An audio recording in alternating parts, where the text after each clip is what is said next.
আসসালামু আলাইকুম রহমতুল্লাহ। আসলে আমাদের সমাজে অনেক মানুষে মনে করেন আপনি কম টাকা ইনকাম করেন, আপনার ফ্যামিলি কেমনি চালাবেন। আসলে যারা যত টাকা ইনকাম করে বুঝছেন, আপনি যত টাকা ইনকাম করবেন আপনার ব্যয় হবে ততটুকুই। কারণ এটা আল্লাহ তাআলার সৃষ্টি, আল্লাহ তাআলা আমাদের রিজিক নির্ধারণ করে দিছে। আমি মাসে ইনকাম করি 20,000 টাকা, আমার 20,000 টাকা বরাবর আমার এটা খরচ হবেই। এটা আমি যতই চেষ্টা করে রাখার কিন্তু রাখতে পারবো না। যে 1 লাখ টাকা মাসে ইনকাম করে তার 1 লাখ টাকা পরিমাণ কিন্তু খরচ আছে, বুঝছেন।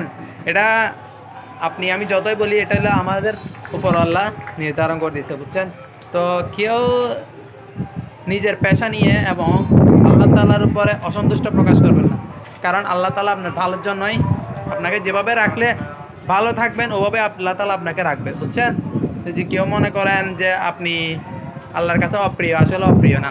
আল্লাহ যাকে যত বেশি দেখতে পারে তাকে তত বেশি অভাবে রাখে, এটাই বাস্তব। তো ভালো থাকবেন, ধন্যবাদ।